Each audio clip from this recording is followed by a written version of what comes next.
No, so my name is Billy, and I used to work at NBC, and I was there when you first got your late night show. Okay. And it was 1993, and they had a cocktail party on the top floor of 30 Rock.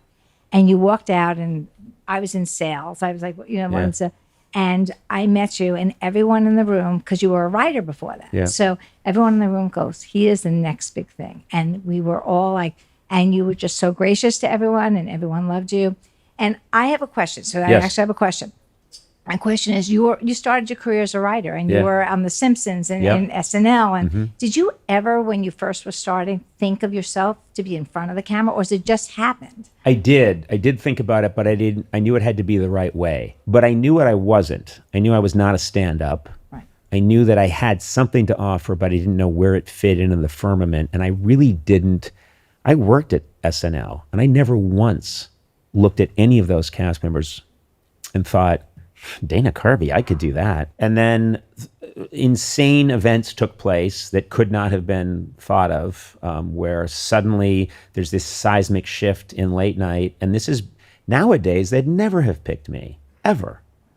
They would have said, okay, the world is filled with hilarious people who've been making things on YouTube for years. And there's so many possibilities. Back then it was, oh no, who will host the show if Dave's not hosting it?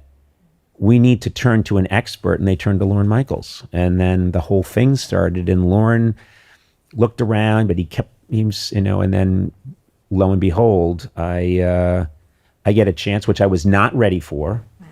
But my lesson to everybody is when your moment comes, you may not be ready, but you have to take it and then figure it out on the way.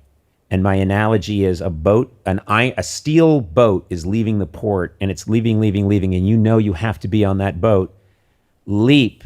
Now, there's a good chance when I landed on that boat, I hit my chest against the edge of the boat, hit my jaw, fell in the water, almost drowned, grabbed a rope, got dragged along, looked like an idiot, pulled myself up, bleeding, blah, blah, blah, but I got on the boat. And it wasn't pretty, and I wasn't ready.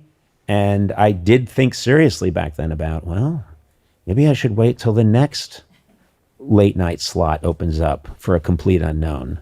And something in me said, you're an idiot. Well, we're glad you took that leap. Well, I'm delighted I took that leap.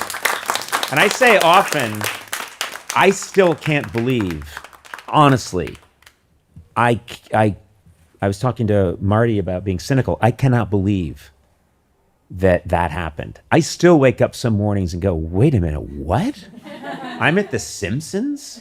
I'm a writer in a dark room, and then that happened? And it worked? Not right away, but it worked? That's crazy.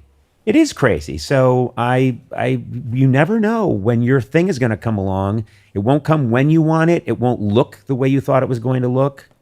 But I think that's true for all of us in different ways. So crazily lucky to be here, and crazily lucky to have all of you caring at all about what I do.